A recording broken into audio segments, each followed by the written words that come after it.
ஏங்க ஃப்ரிட்ஜ் எல்லாம் திறக்க ஏதாவது கொடுத்துட்டு விடுப்பா. கீழே வேற ஒரு துணி வேற வச்சிருக்கா. கூலிங் ஆகட்டும் என்ன பண்றது? இல்ல ஆக்சுவலி நாங்க எதுவும் செட் பண்ணல. உண்மையா எதுவுமே இருக்காது. கசகசன்னு தான் இருக்கும். உங்களுக்கு வேணா சாக்லேட் தரேன் நான்.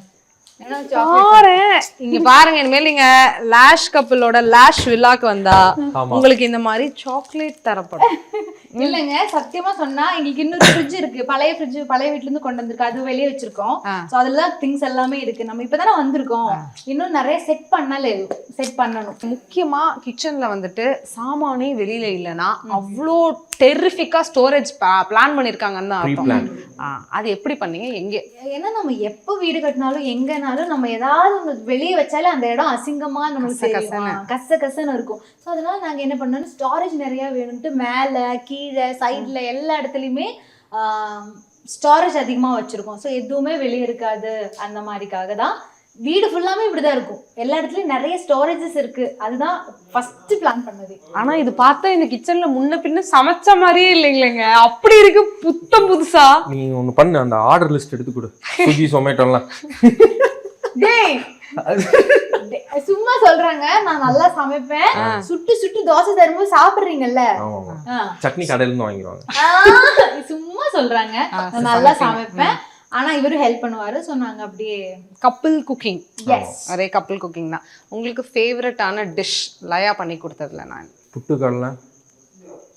உங்களுக்கு ஃபேவரட்டான டிஷ் சுரேஷ் பண்ணி கொடுத்தது நான். இவர் வந்து ரொம்ப எப்பவுமே ஒரு பிடிச்சி சமைக்கிறது ஒரு இந்த கோதம்பு ரவா உப்புமா. சாப்பிட்டு சாப்பிட்டு எனக்கு பிடிக்கும். இந்த கோதம்பு ரவா உப்புமா வந்து பழம் போட்டு மேல வந்து கரும்பு சக்கரை போட்டு தருவாரு. அது எனக்கு ரொம்ப பிடிக்கும்.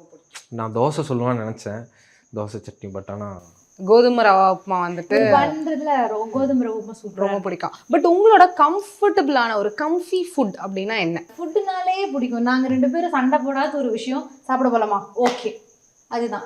ஃபுட்டு என்னனாலும் பிடிக்கும். சாப்பாடு வெஜ்ஜு நான்வெஜ்ஜு, அது ரசமா இருந்தாலும் ஓகே, மட்டன் குழம்பு என்னவா இருந்தாலும் சாப்பாடு. நாங்க ரெண்டு பேரும் என்னடா எதுல பொருத்தமா வரும் இல்ல, சாப்பாடு. சோத்துல எங்களுக்கு நல்ல பொருத்தம் இருக்கு. அதுல இவருக்கு சொன்னதுலயே எனக்கு தெரிஞ்சிருச்சு, சாப்பிட போலாமாடா, போயிடலாம் வெளியில. முன்னாடி நான் சொன்னதை நீங்க நோட் பண்ணி இருக்கணும். நோட்டீஸ் பண்ணி. எனவே சாப்பாடுன்னு எங்க ரெண்டு பேத்துக்கு உயிர். நாங்க எங்க போனாலும் அந்த இடத்துல இருக்கிறது எக்ஸ்ப்ளோர் பண்ணிடுவோம். எங்களுக்கு சாப்பாடு அவ்வளவு பிடிக்கும். ஸோ கிச்சனும் செமையா இருக்கு. அகைன் கிச்சன்லயும் பிளான்ஸ். எஸ், கேரளா பொண்ணு கரெக்டா. ஸோ கிச்சனை தாண்டி நம்ம படிக்கட்டுல போலான்னு பார்த்தா அங்க ஒரு கிறிஸ்டல்ல ஒண்ணு தொங்கிட்டு இருக்கு பாருங்க. அங்கேயே நான் விழுந்துட்டேன். என்ன மேட்டர் அது சொல்லுங்க. அது என்ன உண்மை சொல்லணும்னா, இங்க எல்லாம் நாங்க ஷாப்ஸ்ல, கோயம்புத்தூர் ஷாப்ஸ்ல நிறைய பார்த்தோம். ரொம்ப காஸ்ட்லி, எல்லா இடத்துலயுமே வெரி காஸ்ட்லி. எல்லாமே 25,000 30,000 அந்த மாதிரி சொல்றாங்க. ஸோ நாங்க கொஞ்சம் கம்மி ரேட்ல எங்க கிடைக்கும்னு பார்த்தப்ப நாங்க ஆன்லைன்ல சர்ச் பண்ணோம். ஸோ ஆன்லைன்ல சர்ச் பண்ணி எங்களுக்கு பிடிச்சோன்னு நாங்க வாங்கினது இதுதான், ஷான்லியர். ஆமா. இது எவ்வளவு ஆச்சு இந்த ஷான்லியர்? கம்மி தான், இது 8,000 என்னமோ தான். ஆனா இதே சேம் வந்து ஷாப்ல 25,000 28 சொன்னாங்க. ஆனா ஆன்லைன்ல வந்து 8,000 தான். Same product, ditto product same. இங்க ஷாப்ல வந்து 25-28 சொன்னாங்க. இந்த மாதிரி ஒரு ஓப்பன் கிச்சன் வந்துட்டு செட் பண்ணணும்னா இன்டீரியர், இந்த ஃப்ரிட்ஜ், இந்த ஸ்பேஸ், அடுப்பு, இதெல்லாம் சேர்த்து எவ்வளோ ஆகும் தோராயமா? மொத்தம் இன்டீரியர் எல்லாம் சேர்த்து நாங்க மெட்டீரியல் வாங்கி லேபர் வச்சு பண்ணோம். ஒரு 10 தொட்டிருக்கும். 10 lakhs கிட்ட வெறும் ஓப்பன் கிச்சனுக்கு மட்டும். ஓப்பன் கிச்சனுக்கு மட்டும் ஒரு 3 to 3.5 lakhs வந்து